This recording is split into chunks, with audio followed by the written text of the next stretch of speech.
Hello students, our next topic in circulation is circulation to the pelvis and the lower limb. So इस diagram में आप लोग देखेंगे हम लोग सर्कुलेशन जो लोअर लिम्ब और पेल्विस को जो जाता है it is from the common iliac artery. So जो अब्डोमिनल अयोटा है जब नीचे लंबर रीजन में पहुंचती है फोर्थ लंबर वर्टिब्रा के पास एट दैट लेवल, ठीक है, ये डिवाइड हो जाती है, दो ब्रांचेस देती है ना. And these two branches are called right common iliac artery and left common iliac artery. So जो इलियक आर्टरी है देन इट अगेन डिवाइड्स, वो अगेन डिवाइड होती है बेटा, है ना. और आप लोग देखिए ये दो ब्रांचेस देता है, आप ध्यान से जब देखेंगे आपको दिखाई देगा. This one is the internal branch, है ना, and this one is the external branch. So internal जो ब्रांच है जो अंदर की ओर जा रही है that supplies the pelvic area. Okay, pelvic area को सप्लाई देती है इंटरनल ब्रांच. और जो एक्सटर्नल ब्रांच है वो नीचे की ओर लोअर लिम्ब पे एंटर करती है और लोअर लिम्ब को ब्लड सप्लाई प्रोवाइड करती है. So the circulation in the pelvis and the lower limb. So first one is the arterial supply, है ना. सो कॉमन इलियक आर्टरी के बारे में हमने देखा था जो कि राइट एंड लेफ्ट दो ब्रांचेस में डिवाइड हो गया था जब अब्डोमिनल अयोटा डिवाइड हुई थी.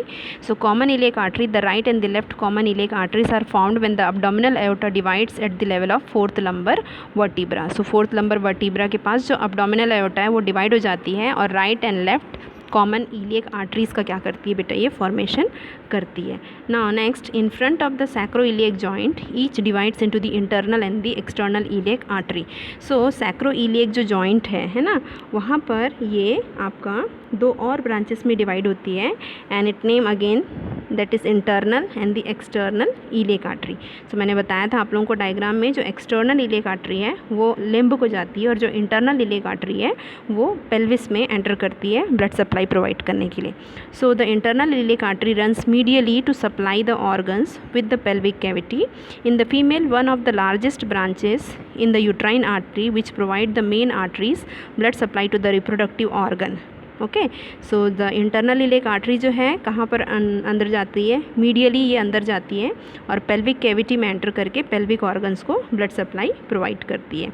ठीक है. Now in the female one of the largest branch, है ना, इसी में से पेल्विक जो इंटरनल इलियक आर्टरी में से फीमेल से एक लार्जेस्ट ब्रांच निकलती है that is the uterine artery जो मेन आर्टीरियल सप्लाई है आपके रिप्रोडक्टिव ऑर्गन्स का. Now the external iliac artery के बारे में हम लोग पढ़ेंगे, है ना. So the external iliac artery runs obliquely downward and passes behind the inguinal ligament into the thigh where it becomes the femoral artery. So जो एक्सटर्नल इलियक आर्टरी है ऑब्लिकली रन करती है behind the inguinal ligament, thigh से होते हुए जब वो आगे जाती है then it converted into the femoral artery. Now after the external iliac artery हम लोग एक्सटर्नल वाला पहले पढ़ रहे हैं that is the femoral artery. Okay, the begins at the mid point of the inguinal ligament and extend downward in front of the thigh. The femoral pulse can be felt at the origin of the femoral artery. It then turns medially and eventually passes around the medial aspect of the femur to enter the popliteal space where it becomes the popliteal artery. So femoral artery आगे की ओर जाएगी, extend होगी. आप inguinal area में जो femoral artery का pulsation है वो फील कर सकते हैं. Now it extend downward, medially जाती है ये एंड ये जब नी एरिया पे पहुँचेगी popliteal fossa पे बेटा then it turns into the popliteal space में जैसी वो जाएगी it will become the popliteal artery. It supplies the blood to the structure of the thigh and some superficial pelvis and the inguinal structure. Now after the popliteal artery का अब हम पढ़ेंगे. Now the popliteal artery passes through the popliteal fossa behind the knee where the popliteal pulse can be felt. So popliteal artery जो है नी के पीछे से popliteal fossa से होते हुए गुजरती हैं and you can pulsate the popliteal pulse in the popliteal fossa. It supplies the structure in this area including the knee joint at the lower border of the popliteal fossa. It divides into the anterior and the posterior tibial artery. Okay, now again वो क्या हो जाती है आपकी popliteal जो artery है lower border पर जा करके डिवाइड हो जाती है आपकी anterior and the posterior tibial artery में क्या हो जाती है वो डिवाइड हो जाती है. ठीक है. सो हम लोग ऊपर से पढ़ते आ रहे हैं. इंटरनल जो इलियक आर्टरी है, एक्सटर्नल जो इलियक आर्टरी है that is external iliac artery वो आगे फीमोरल आर्टरी बनती है. Now the femoral artery then becomes the popliteal artery. Okay, this one is the popliteal artery. Then popliteal artery आगे की ओर, नी से जब नीचे की ओर जाती है, then it will become divided into 2 branches, that it will anterior and the posterior tibial artery. So पहले हम लोग पढ़ेंगे एंटीरियर टिबियल आर्टरी के बारे में। Okay, it passes forward between the tibia and fibula and supplies the structure in front of the leg. So anterior tibial artery जो है जाहिर सी बात है आगे की ओर फॉरवर्ड, आगे की ओर नीचे जाती है, between the tibia and fibula, है ना, and supplies the structure in front of the leg. So anterior है तो फ्रंट ऑफ द लेग के जो स्ट्रक्चर्स हैं उनको ये ब्लड सप्लाई प्रोवाइड करती है। It lies on the tibia and run in front, है ना, ये आपका टिबिया के सामने होता है, टिबिया में ही लाई करता है और उसके फ्रंट से क्या करता है, ये रन करता है। ना जो एंटीरियर टिबियल आर्टरी है, it runs in front of the ankle joint and continues over the dorsum of the foot as the dorsalis pedis artery. इसका भी पल्सेशन जो है डॉर्सम ऑफ द फुट में हम क्या कर सकते हैं, पल्सेट कर सकते हैं। सो आपका जो एंटीरियर टिबियल आर्टरी है फ्रंट ऑफ द लेग को वो ब्लड सप्लाई देता है और एंकल जॉइंट से होते हुए वो आपका फुट में एंटर करके डॉर्सेलिस पेडिस आर्टरी में क्या हो जाता है, कन्वर्ट हो जाता है। Now the dorsalis pedis artery is a continuation of the anterior tibial artery and passes over the dorsum of the foot where the pulse can be felt, supplying the arterial blood to the structure in this area. It ends by passing between the first and the second metatarsal bone into the sole of the foot where it contributes to the formation of the plantar arch. So आपका डॉर्सलिस pedis artery है वो आपका foot का anterior aspect में आपको blood supply provide करती है। Pulse जो है इसका हम लोग डॉर्सम ऑफ द फुट में क्या कर सकते हैं बेटा, पल्सेट कर सकते हैं। और ये आपका फर्स्ट और सेकेंड मेटाटार्सल बोन को क्या करती है, क्रॉस करती है, first and second metatarsal bone को सोल में और foot, sole of the foot में, और ये फिर आपका प्लांटर आर्च का क्या करती है, फॉर्मेशन करती है। जैसे हमने हैंड में देखा था आपका पामर आर्च बना था रेडियल आर्टरी और अल्नर आर्टरी के ज्वाइन होने से, वैसे यहाँ पर एक पामर आर्च का फॉर्मेशन होता है। ठीक है, नाउ ये आपका एंटीरियर टिबियल आर्टरी के बारे में हमने पढ़ा। Now next is the posterior tibial artery. The posterior tibial artery runs downwards and medially on the back of the leg. Near its origin it gives off a large branch called the peroneal artery. So आपका posterior tibial artery जो है downward जाता है और back of the leg को ये blood supply provide करता है। एंड नीचे जाते जाते नियर इट्स ओरिजिन ये एक ब्रांच देता है बेटा, अपने जहाँ पर से ये ओरिजिन हुआ है वहीं पर से एक ब्रांच देता है, that is the peroneal artery. और peroneal artery it supplies the lateral aspect of the leg. Okay, in the lower part it becomes superficial and passes medial to the ankle joint to reach the sole of the foot where it continues as the palmar arch. जैसे कि आपका anterior tibial artery जो है आगे की ओर आया, डॉर्सेलिक pedis artery बनाया और सोल ऑफ द फुट में एंटर करके जो आपका कंट्रीब्यूशन दिया उसने आपका प्लांटर आर्च में, वैसे ही आपका जो पोस्टीरियर टिबियल आर्टरी है उसने एक ब्रांच दिया पेरोनियल आर्टरी जो lateral aspect of the leg को ब्लड सप्लाई देता है और ये आगे फुट के सोल में एंटर करता है। और नाउ ये anterior and posterior tibial artery जो है एनास्टोमोसिस होकर के आपका प्लांटर आर्च का क्या करते हैं, फॉर्मेशन करते हैं, जैसे कि हमने पाम ऑफ द हैंड में आपका पामर आर्च को देखा था। द प्लांटर आर्टरी है ना, the plantar artery supplies the structure in the sole of the foot. This artery is branches and the dorsalis pedis artery forms the plantar arch from which the digital branches arise to supply the toes. ठीक है, सो जो planter artery बनी है आपकी, है ना, sorry यहाँ पे जो डॉर्सेलिक्स पेडिस जो आपका एंटीरियर टिबियल आर्टरी है वो प्लांटर आर्च का फॉर्मेशन करती है ना, और जो पोस्टीरियर टिबियल आर्टरी है वो प्लांटर आर्टरी का फॉर्मेशन करती है। नाउ द प्लांटर आर्टरी जो है structure of the sole of the foot को क्या करता है, वो ब्लड सप्लाई करता है और डॉर्सेलिस पेडिस आर्टरी से जो प्लांटर आर्च बना है वो डिजिटल जो ब्रांचेस अराइज हुई है उसको क्या करती है, ब्लड सप्लाई प्रोवाइड करती है। सो इसको हम लोग डायग्राम में देखेंगे। This is the diagram. So यहाँ पर आप लोग डायग्राम में जब देखेंगे तो यहाँ पे आपको पॉप्लिटल आर्टरी दिख रही है। ये फीमोरल आर्टरी जब आगे थाई में एंटर की तो वो पॉप्लिटल आर्टरी बन जाती है।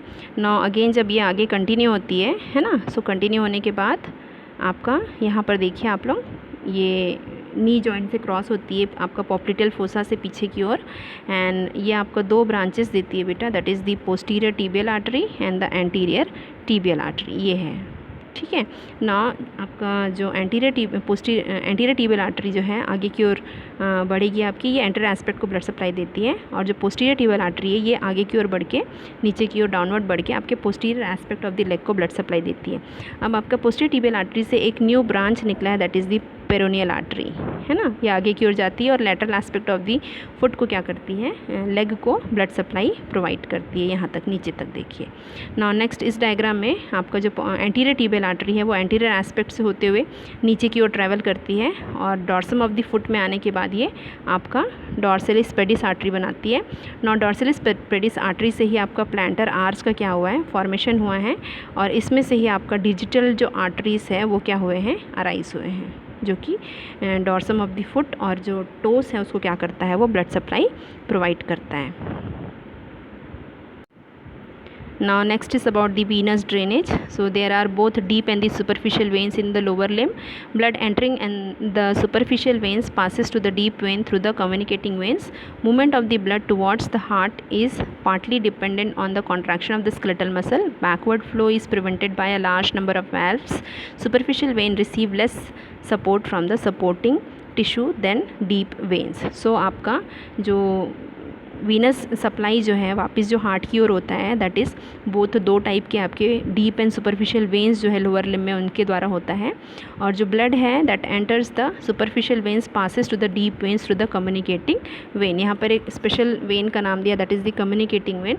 सो डीप वेन से जो पास हो रहे हैं वो कम्युनिकेटिंग वेन्स के थ्रू क्या होते हैं, पास होते हैं और ऊपर की ओर हार्ट की ओर ट्रैवल करते हैं। जब हम लोग वेसल्स का स्ट्रक्चर पढ़ रहे थे तब आप लोगों को अच्छे से मैंने बताया था कि जो लोअर लिम्ब के जो वेन्स होते हैं, डीप वेन्स जो होते हैं उसमें वैल्व्स होते हैं और मसल्स के कॉन्ट्रैक्शन के कारण वे वैल्व्स ओपन और क्लोज होते हैं, जिसके थ्रू जो ब्लड है वो ऊपर की ओर क्या करता है, फ्लो करता है और बैक फ्लो को ब्लड के क्या करता है, वो प्रिवेंट करता है। सो डीप वेन्स के नाम हम लोग देख लेते हैं यहाँ पे। The deep veins accompany the arteries and their branches and have the same name as they are. So आपका जैसे आर्टरी नीचे आई थी वैसी वेन भी उसी सेम नाम से ऊपर जाते हैं।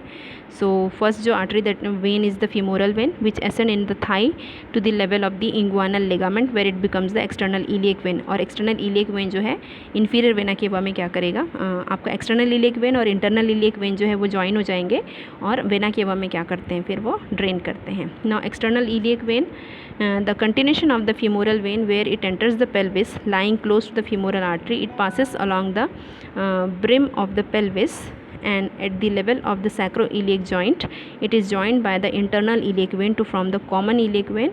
Internal iliac vein which receives tributaries from the several veins draining the organ of the pelvic cavity.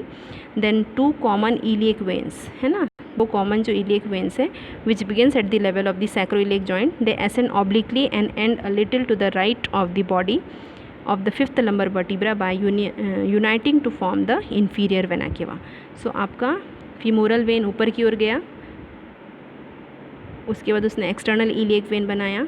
External iliac vein जो है इंटरनल इलियक वेन के साथ क्या होती है, कंबाइन होती है और वो बनाती है फिर आपकी कॉमन इलियक वेन, है ना।